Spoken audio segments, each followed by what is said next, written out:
Paris, dans ce quartier situé juste à côté de l'Opéra, les banques et les guichets automatiques, ce n'est pas ce qui manque. Mais ce jour-là, c'est un nouveau venu qui s'installe ici. Hugues Lebret et Riyad Boulanoir, deux banquiers atypiques, viennent inaugurer leur toute dernière agence. Dans un bar-tabac. Entre les paquets de cigarettes et les jeux à gratter, une simple borne informatique de couleur orange. Ça démarre là. Bon, la machine marche. La machine marche, tout à fait. La promesse est plus qu'alléchante. Un compte ouvert en 5 minutes chrono. Des frais de fonctionnement 3 à 4 fois moins chers que chez les concurrents. Une banque qui a choisi de s'installer dans les tabacs pour toucher un maximum de monde. D'abord, c'est un très grand réseau de distribution. Il y a 26 000 points de vente en France, donc c'est le plus grand réseau de distribution de proximité, mais c'est pas ça le principal. En moyenne, les bureaux de tabac sont ouverts 13 heures par jour. Ici, le bureau est ouvert jusqu'à 22 heures. Donc quand les gens, il est ouvert à 6 heures du matin. Donc quand les gens vont au bureau le matin, il est ouvert. Quand ils rentrent du bureau le soir, il est ouvert. Le compte nickel, c'est son nom, existe depuis moins de 2 ans et cet ovni bancaire a déjà séduit près de 150 000 clients. Hugues Lebret ouvre 10 000 nouveaux comptes par mois. C'est plus que n'importe quelle autre banque. Et désormais, cet homme de 53 ans est quelqu'un qui compte dans le milieu de la finance. Bonjour. Bonjour, bienvenue. En forme? Ravi de vous avoir. Lorsqu'il donne des conférences, il est accueilli presque comme une star. Alors que son rêve, c'est de faire voler en éclats le système bancaire. Hugues Lebret, c'est l'histoire d'un homme du sérail, un haut responsable d'une grande banque, brutalement rejeté par ses pairs.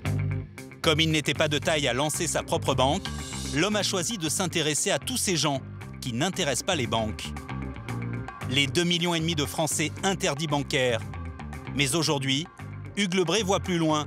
Avec ses tarifs low cost, il attire une nouvelle clientèle. Le système bancaire doit-il trembler devant Hugues Lebret? Portrait de l'homme qui rêve de faire sauter les banques.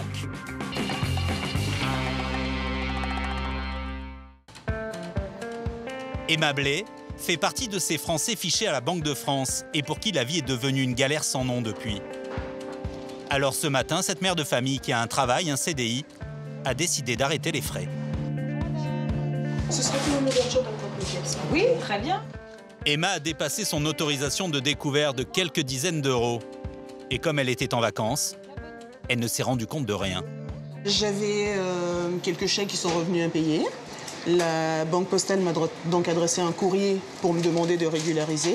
Sauf que c'était pendant l'été, je n'étais pas là, j'ai pas pu répondre au courrier. Ils ont clôturé mon compte juste avant la réception de la paye. Sans vous prévenir, sans un coup de téléphone. Il paraît que j'ai reçu un courrier. Courrier que je n'ai pas vu. Mais en tout cas, j'ai pas reçu de SMS, pourtant ils savent m'en envoyer. J'ai pas reçu d'appel de leur part non plus. Aujourd'hui, c'est la spirale. Impossible de toucher son salaire, de payer son loyer, d'utiliser sa carte bleue. Tant que les soucis ne sont pas réglés, on ne peut pas ouvrir de compte. Tant qu'on n'a pas de compte, on ne peut pas régler les soucis. Ça s'appelle un cercle vicieux, je crois. Un ami lui a parlé de ce nouveau compte qui s'ouvre avec 20 euros et en quelques minutes. C'est la buraliste qui joue les conseillères. Vous avez 8 étapes à passer, vous répondez à toutes les questions. Si vous avez un problème, vous me demandez. D'accord? Merci. Allez-y. Dans une banque classique, Emma aurait dû fournir des bulletins de paie, tout un tas de justificatifs. Ici, elle n'a qu'à scanner sa pièce d'identité, remplir son état civil, et le tour est joué. Voilà. Donc le compte est validé, donc je vous rends votre carte et votre pièce d'identité. Donc ça, c'est le reçu. Donc il est effectif tout de suite, vous pouvez l'utiliser dès maintenant. Les chèques ne sont pas acceptés, mais Emma dispose d'une carte de retrait utilisable dans le monde entier. Et elle n'a même pas besoin d'attendre pour pouvoir s'en servir. C'est bon, je viens de recevoir le code, c'est parfait. C'est très bien. Et c'est très court, ça va relativement vite. J'ai un train à prendre pour retourner chez moi, donc du coup, je le fais avant de reprendre mon train. Comme on pourrait dire, c'est nickel. À la fin du mois, Emma pourra de nouveau toucher son salaire et reprendre une vie normale. Ce jour-là, dans ce bureau de tabac, une dizaine de personnes ouvriront un compte. Des interdits bancaires, bien sûr, mais pas seulement. Ce chef d'entreprise gagne très bien sa vie, mais il en a assez que sa banque lui facture sans arrêt des frais. Uniquement parce que j'ai le sentiment de me faire racketter par le système bancaire classique. Donc voilà. C'est-à-dire? C'est-à-dire qu'il suffit qu'il y ait le moindre petit souci pour qu'ils prennent des frais et des frais de plus en plus élevés. Voilà, tout simplement. Vous avez une idée de la somme que vous dépensez chaque année Peut-être aux alentours de 600 € par an. C'est par an, oui, en frais bancaires.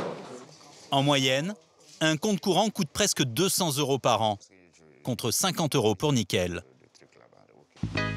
Quand on se veut une banque low cost, on a forcément le siège social qui va avec. C'est à Charenton, en banlieue parisienne, qu'Hugues a installé ses locaux. Et ici, nous ne sommes pas dans une banque classique.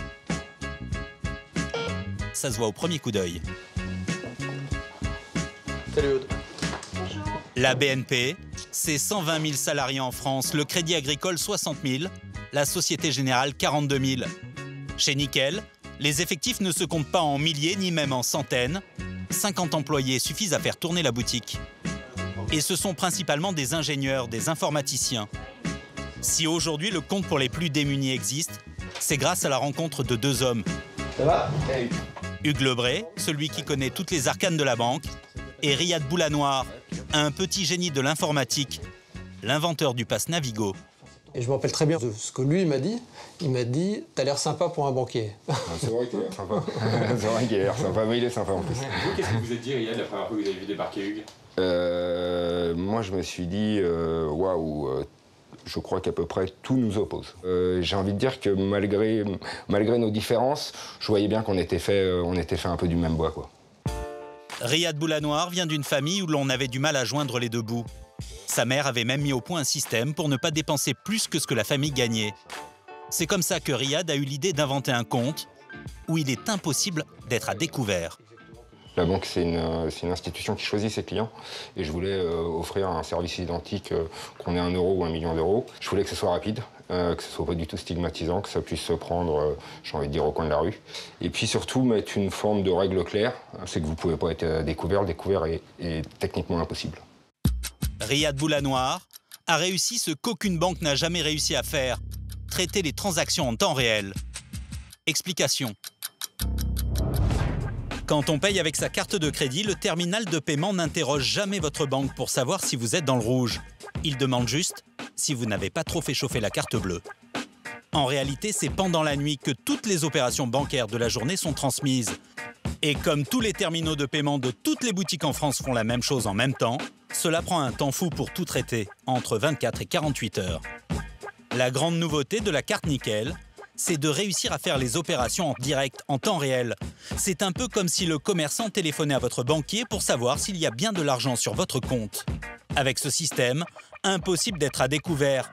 Pas d'agio à payer, pas de frais supplémentaires engendrés, puisqu'il n'y a jamais d'incident bancaire. Des pénalités qui rapporteraient beaucoup d'argent aux banques classiques, entre 2 et 3 milliards d'euros par an. Une bonne raison peut-être pour qu'elles laissent le vieux système perdurer.